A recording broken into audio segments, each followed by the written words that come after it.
Good morning. It is very good to be here, very good to be together.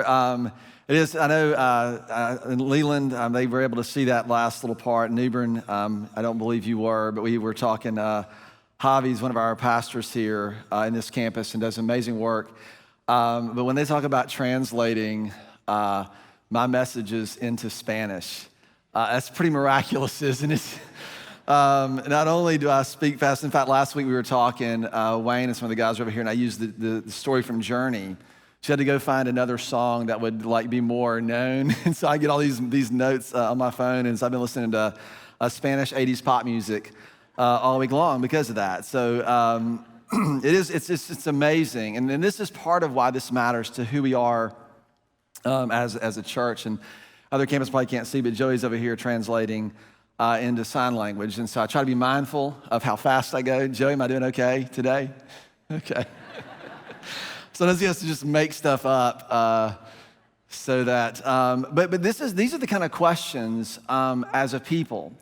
It's not how cool are our programs or it's what are we willing to care about? Like that's when we talk about reach, we're talking about what are we willing to care about. And one of the things, I mentioned this over and over again, but one of the things we've worked so hard over the last, really 5 years or more is to get our mindset out of being programmatic in the way we think about reaching people and start to get really personal in the way we think about reaching people. We've toyed with this and tinkered with this over the years, but to really start to break some of those ideas. And we're talking about this idea of connection, and we've been kind of drawing this like this, the way in which we connect with each other, and this space in between that allows us to actually, be known, be seen, be heard, be valued, and it's the way in which you and I learn how to connect with each other. And one of the things that we're learning, and this is in Philemon 1:6, we looked at this last week, this passage of this letter from Paul. And he says, he writes this, he says, I pray that your partnership with us in the faith. Some versions say, I pray that the sharing of your faith. But it really should read like this, I pray that the partnership with us in the faith. There's something that we share with each other may be effective in deepening your understanding, our understanding of every good thing we have in Christ, or this translation says, for the sake of Christ. And we read these passages and I think we go, okay, this is kind of cool, but we don't really kind of mine them down. And what it basically says is that whatever it is that we share together is what is going to deepen our relationship. It's going to be the source and the strength, or whatever is the source is going to be the strength and the depth of the connections, of the relationships that we experience with one another. And this is the idea of what we're willing to care about. It's one thing to go, are your needs taken care of? Is that or to sort of provide something that allows someone to get by or to participate? It's another thing to know them and to have that shared sense of whatever happens between two humans to deepen our devotion to them, our care for them, our concern for them, what we know about them, what we want to know about them. So this isn't just about going, are you good? Are you good? No, we're good. It's like really us beginning to share something about ourselves and of ourselves with one another. And the reality is this comes, if you go back, and this is why I always start in the garden. In the garden, there were these two trees. I'm not going to draw trees right now because I just don't feel like it. No other reason. Do you know what the divine command that God gave to Adam when he put him in the garden, you know what he said to him? First command? Was it positive or negative? It was positive. Most people think that the first thing God did is say, don't eat of the tree of the knowledge of good and evil. The first thing he said was he put him in the garden, and he said, you're going to exercise dominion, and of any tree in the garden, you are free to eat. You can have the run of the mill of anything that you see, including this tree in the middle, which is called what? The tree of life. You've been to Animal Kingdom, right? You've seen this? It's actually a pretty good metaphor for how this is set up for us in the scriptures. This is this place in the center or at the top or in this place where by which it's the symbol, it's the idea that this is from which everything else flows. And what's interesting about this, the tree of life is not given as a reward for doing something right. It is just simply offered as a part of what God has offered us into. Like most of us have this idea that God is like giving us this cosmic test all the time to see if you're gonna obey him, and if you obey him, then you'll get this. It's just a part. He's invited us to participate, to share. And as a part of, but it is interesting because the only way you get to partake of this tree of life is by obeying the command that he gave you. Do you notice this? Most of us think obedience is this idea that we're trying to prove something to God, and obedience is simply the way in which you get to experience what God has made available to you. Obedience is not some grin and bear it thing. It's an invitation for us to partake. So you have this tree of life, and what God has designed is this to be the source of all the connections that human beings are gonna have. To trust the life that flows from him, to trust his voice, to trust his rule, to trust his heart, to trust his kindness, to trust that he's actually given us, and he's given us capacity to rule and to reign and to cooperate and to contribute with him. And then he says, there's another tree in the garden, and you can't eat from this tree or else you'll surely die. And this is the tree of what?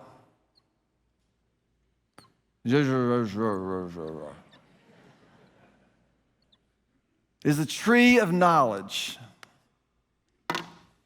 of both good and evil. Tov and Ra, that's the Hebrew word. Both good and evil. And what this tree is, this tree also made available another aspect or another way in which we could connect with each other, and that is a way in which we would know and be certain and not have a risk that our hearts will be broken or that our trust will be violated. Think of it like this. There are those of you, and you know that you're in relationships like this, right? Someone tells you, hey, I'm going somewhere. Your kids maybe. I'm going to so-and-so's house, or I'm going to this particular place, or we're going there. And they told you that, and you have the opportunity to trust them, but because of technology, we don't have to. You can take a big old bite of this tree with Find My Friends, right? I know exactly where they are, and guess what? You don't have to trust them. Because it's actually easier to live without having to trust anyone for anything. The whole idea is that what we did when we wanted a life independent from God, we got dependence. We were free from having to depend on anything. We were also free from trust.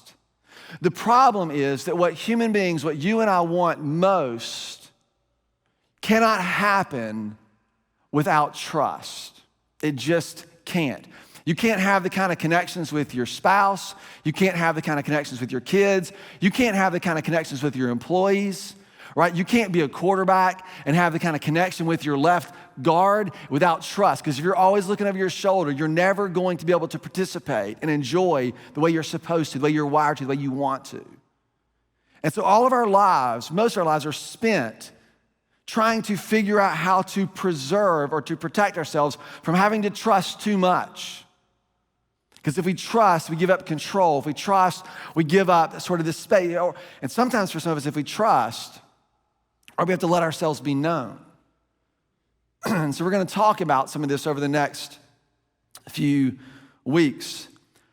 When I think about this idea of shared devotion, what it is that we are sharing, I think of it as life exchange. Most people come to the church and they want and hope that they'll find community or a group of friends and that their lives will be changed. And that's good, and you should change, and we are changing. But life change is not actually the goal, because life change then just becomes one more commodity for you to consume as a part of your attempt to do whatever it is that you're trying to do to get better or whatever it might be. The goal is life exchange, because it is shared devotion that deepens this understanding that we're looking for. If what Paul says is true, if what he's writing is that when we actually share, when we make this available to one another, that's what actually deepens our understanding. That's what actually deepens the connections and the relationships that we have. The phrase that I use often is in my notes is trusted formative connections. You need trusted formative connections in your lives, and you're always being shaped and formed by all the connections that you made. You were always contributing to the formation of someone else in all the connections that we make. It's just how intentional we're going to do this. When we think about this idea of connection, we're talking about the practice of connection is life exchange. For us to learn how to do this. A couple things to consider. It's actually interesting. You know, do you have anybody in your life that sees who you could be? And they're like, they just refuse to let you be like complacent. The problem is the older we get, the less that goes. When we're young, everybody's trying to make us into something, right? Your parents see it in you, your teachers see it in you, your coaches see it in you. When you get old, they're like, we just gave up on you. You're like 40 now, you should know what you're doing. And we stop growing, we stop having people who see us and call out of us. And when you think about that, right, for someone to look at you and to see who you're becoming, it's sort of predicated on the reality that there actually is some vision or intention for the kind of person that you're supposed to be. And we just sort of lose vision for this. This is why, personally, I do my one word, and I've done it for years, and we're going to be ratcheting some stuff up in the next little while. This will be actually 10 years in December. Will be 10 years since the release of the book, 10 years ago. It's pretty amazing. I still get stories and emails all the time because it's about vision. It's about being able to see something. To being able to see something. What if, here's some things for you to consider. What if there was a way in which you could be accepted in order to be known? Most of us are terrified that we aren't going to be accepted, so we portray an image. And then that image is what people know about us, and what we end up sort of subtly fearing is if this person really knew me, they wouldn't accept me the way that they do. And especially in our culture, right? That's the mechanism. You just cancel someone. The reality is all of us believe and think things that are weird.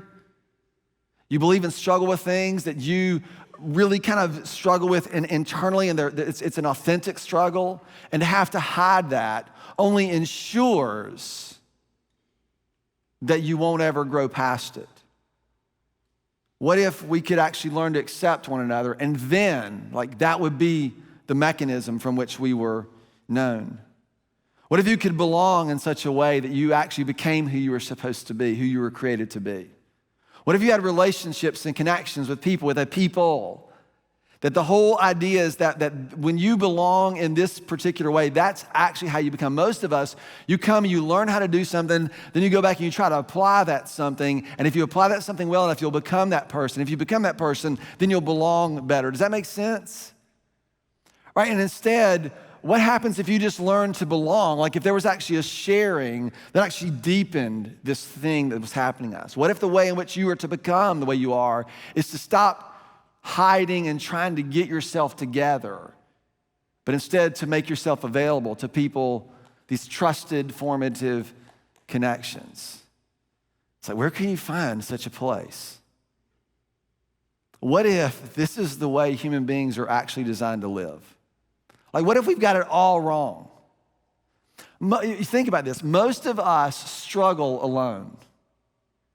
Because you know if you say something to someone else, you're going to be either be in an argument, or people are going to look at you a little bit funny, because maybe you have an idea that you've thought, or some philosophy that you've held on to that maybe you grew up with, or maybe it's just something that you developed, or maybe it's just because you've had one experience after the other that confirm what you think. But if you say anything about it, right, people are going to just sort of stiff-arm you, keep you. And what happens, or maybe you have a temptation or some propensity to escape, which, FYI, all of us do.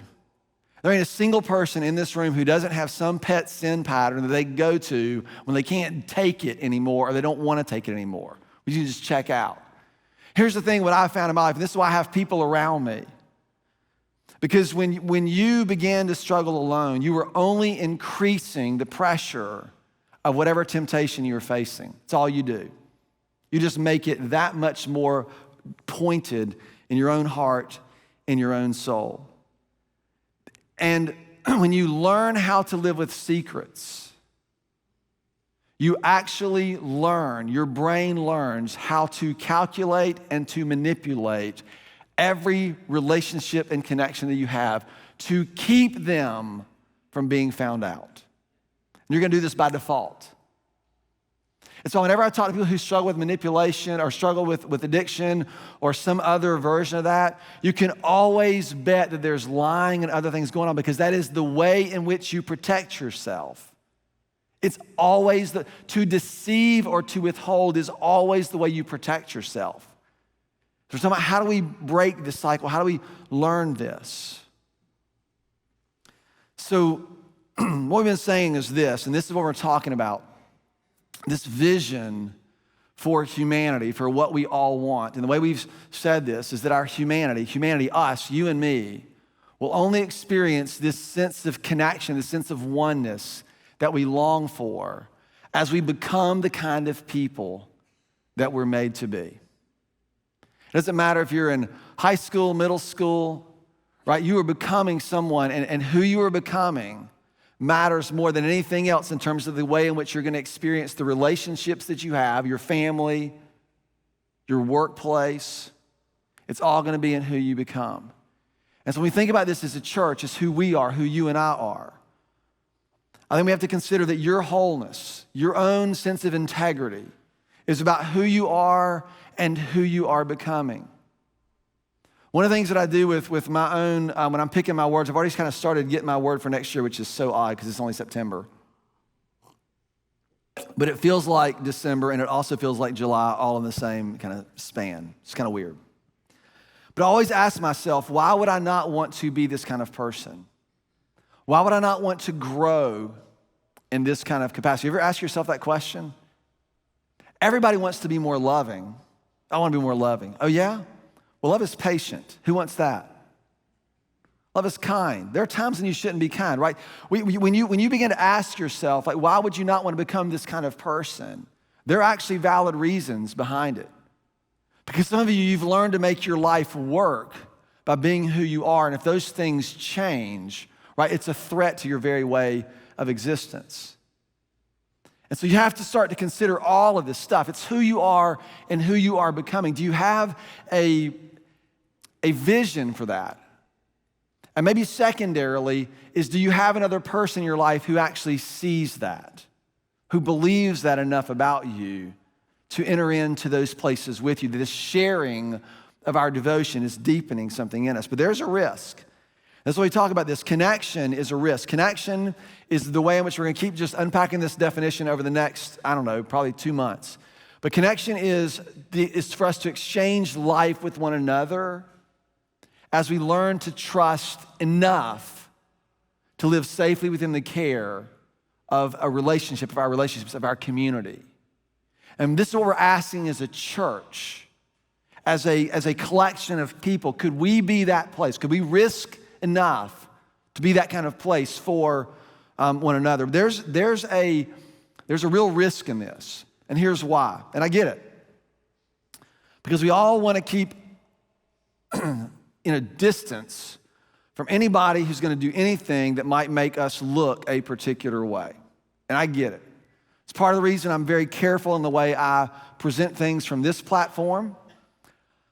Because I understand there's a lot of things that are said, there are a lot of sound bites that are happening, there are a lot of things that can happen, there are conversations that you have about things that I do here. I recognize that, and I take that very seriously. I'm not flippant about it. That's why the 5 o'clock's a lot more fun, because it's not recorded, so you can just say it all, right? I'm just kidding. It actually does happen sometimes. But what you have to be willing to do to connect here is you have to trust us enough. You have to be willing to risk your reputation and your identification with us by what we do. You will be judged by the things that we do. You know that, right? Do you go to Port City? Oh, no, because they you can eat. But if you say, I'm in, I'm a part, then you get judged by whatever it is that we do. But it's also a risk to us. You know why? Because we get judged by what you do. How's that? People are like, I know somebody goes to your church. I'm like, tell me who, because that may vary on who we, right? You know this. Because there's no shortcut around this.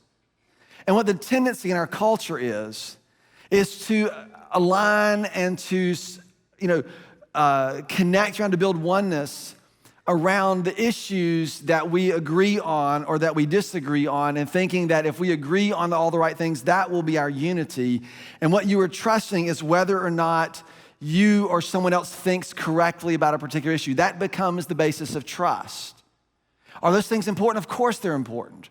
Are they most important? What I've learned in my experience doing this for a long time, not so much.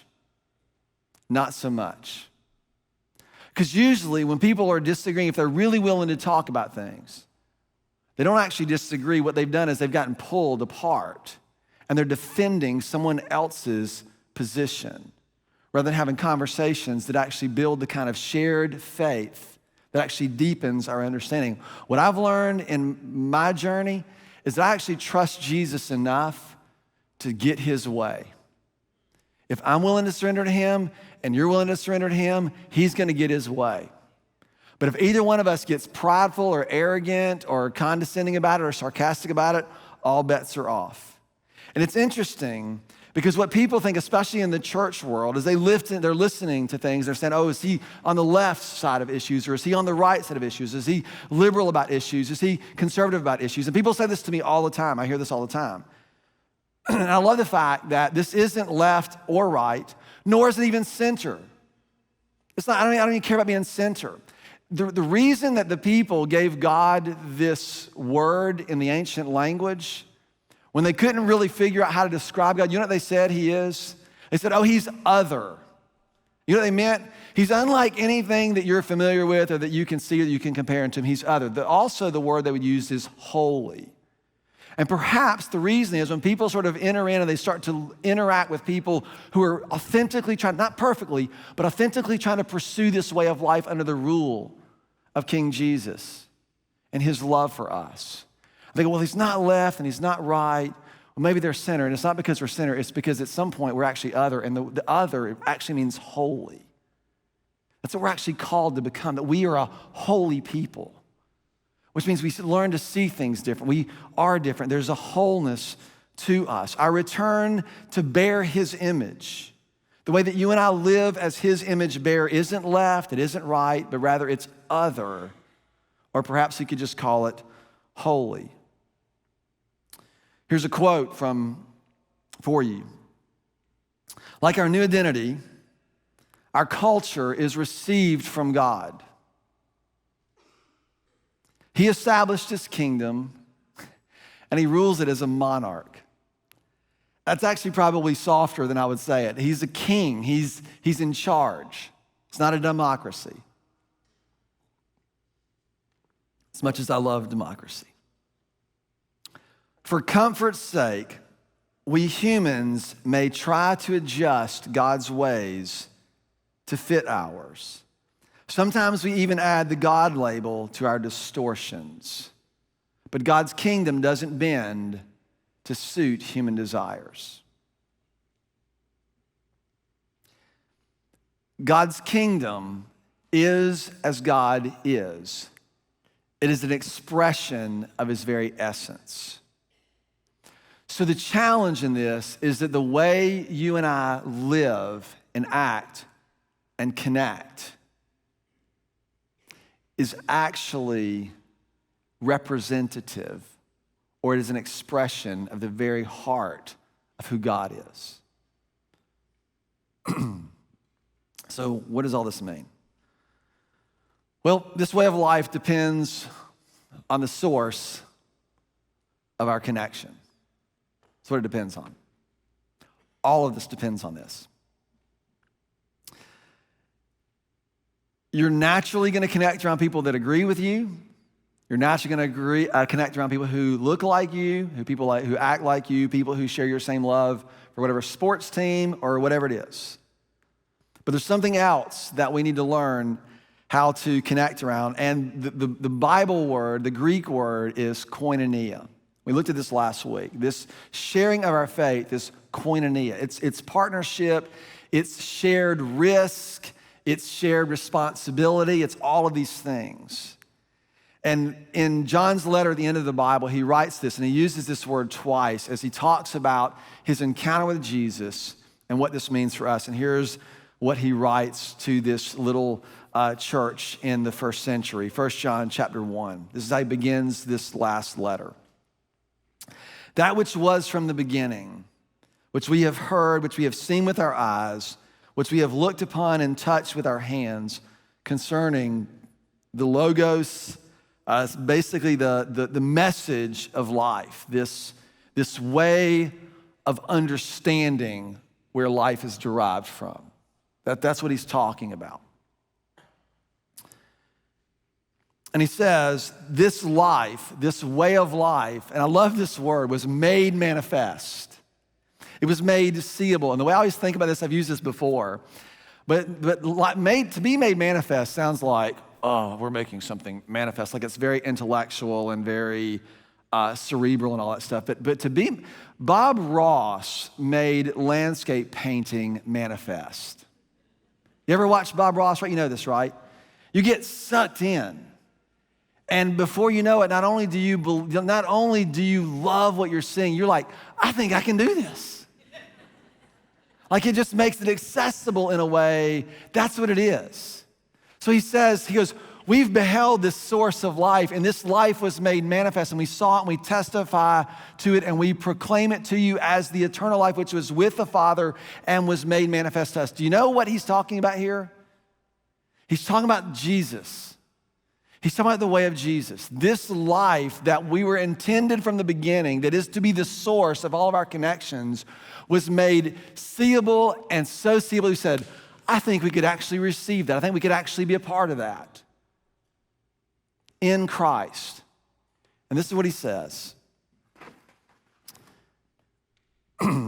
We saw it, proclaim it to you, the eternal life which was with the Father and was made manifest to us.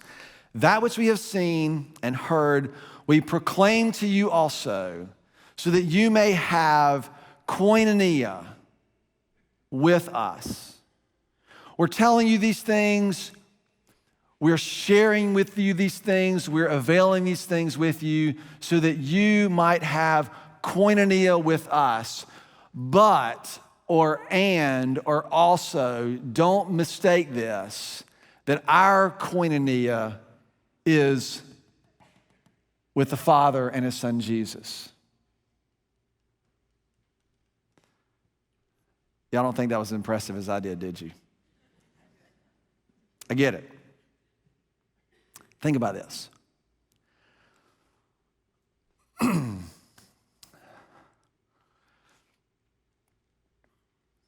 Suppose you love the Steelers. Yes. And therein, you're trying to convince me to be a Steelers fan, which there's been a lot of people who try to do that over the years. And what you say is, we're going to share with you, Mike, we're going to share with you, right, this beauty. We're going to invite you to a game. We're going to invite you to the house to watch. We're going to do all these things with you. But make no mistake about it, right? We're inviting you to be with us, but we are with the Steelers. Like what we're gathering around is the Steelers. So if you want to be a part of us, you be a part of that. And this shared devotion, right, deepens something, it does something in relationships. And what he's saying here, what John is saying to us, and this is where I think the church really has to wrestle with this. And you and I have to wrestle this individually. Because at some point, we are sharing this with one another, but the whole thing hinges on where are you drawing the source of your connection from. And honestly, if it's just a bunch of theology that you agree with, all you're doing is gathering around the fruit from the wrong tree. And there are plenty of churches that do this, plenty of places that do this. It could happen to us. None of us are immune. I like this tree as much as anybody. Which is why the emphasis is at the first thing that you and I have to learn how to do. And listen, honestly, I find myself falling prey to this over and over again. The more serious I get about studying and understanding and trying to put pieces together, the more I find myself going, oh my gosh, this is so, instead of drawing life from a relationship with Jesus. Like the pressures of ministry and teaching and the pressures of doing your job and the pressure of raising kids, as much as we want principles to get our families and principles for this and principles for that, most of those things aren't going to push us to communing with Christ, to drawing life from him. It is why personally, I spend the first part of my day, and it's interesting, I've had to go back in and kind of reflect on this and think about this and kind of make this a renewed priority to just learn to commune with him. Do you know why? Because the message that I'm sharing to you, for you to have fellowship with us, this invitation to us, isn't because we have a cool place or we do cool things or we have tsunami or ripple effect, which all those are great things. But the reason that we are inviting you into this is because we share fellowship with Jesus Christ. We commune with him. We draw life from him. And we want for our connections to be built on that. And guess how normal and natural that is to you and me every day when we wake up? Not at all.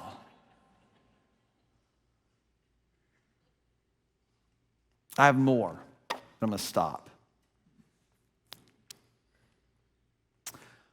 I want to invite you to practice, to consider. Our devotion to Christ is the source of our connection to one another, because it is actually your own connection to life. If we're going to exchange life, that's what I'm talking about. I'm not talking about being a fan of the Steelers or anybody else. I'm talking about that when I do weddings, and I'll say this at every wedding, I always stand there with the bride and the groom, and they were looking so good, beautiful. I said, man, y'all are going to pledge to love each other for the rest of your life. They're looking at each other going, oh, yes. I'm like, do you know how long that is? And do you know what's going to happen? And do you realize that he probably looks as good as he's ever going to look today? It's only going downhill from here. They're like, I wasn't expecting that. You said this at weddings, people are like surprised. They're like, oh my gosh, where's he going? I'll tell you where I'm going. I'm going to the secret. You want the kind of marriage you want? You better figure out where your source of loving this person is going to come from. Right. You stole the punchline. Because but what we think is that this person is going to become more and more worthy of my love, and therefore it's just going to come out of me. That is so much pressure. And people live like this.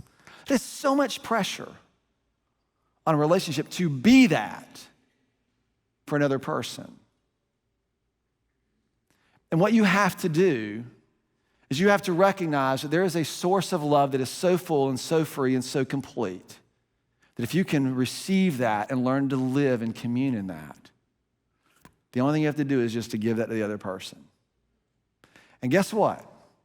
They don't have to give it back.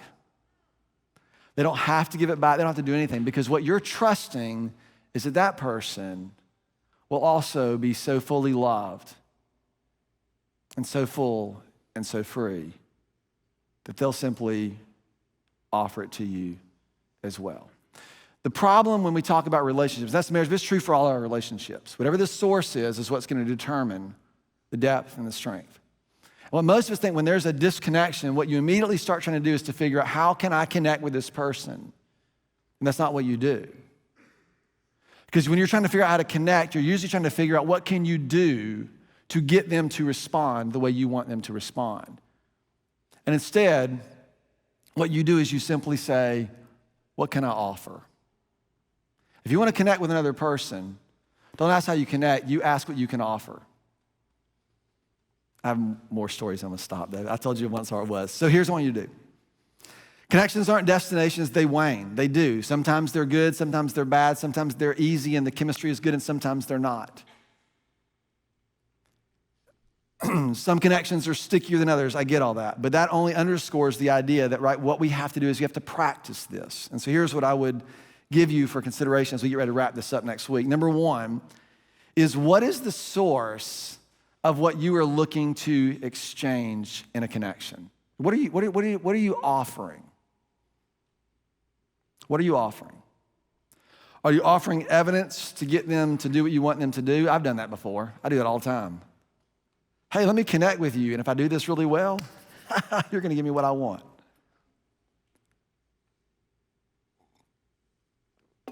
You have to be aware of what you are drawing from in the first place. How's your relationship with Christ? How's your communion with him? How are you seeing other people? All these things are important to this. Number one is, what is the source of what I'm looking to offer or to exchange? And number two is, what can I offer that might build trust?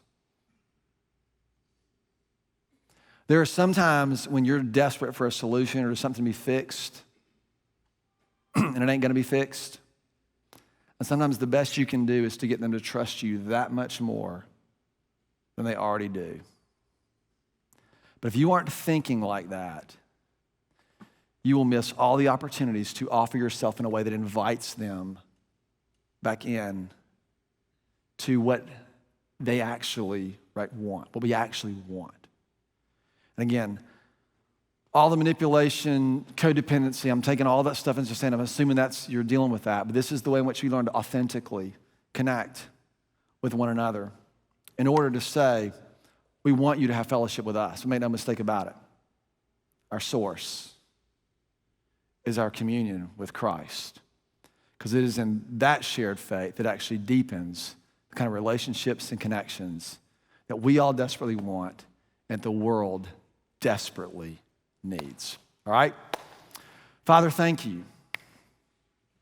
Thank you for the work that you're doing in our church. It's risky. I want to be a faithful steward, and I'm just going to kind of overlay that on everybody. We want to be faithful stewards of what you've entrusted to us. The kind of character that you are calling us to, the way of life that you are inviting us to live. That we would trust you enough, right, to offer ourselves to the people around us, to the world around us, and trust that you would utilize that to bring about the kind of formation and change that you intend. God, we trust each other in that and continue to build that into us as we learn to live safely within the care of this thing that you are doing in us. So I ask this, Father, according to your promises and of your Son, Jesus, who is our King. Amen.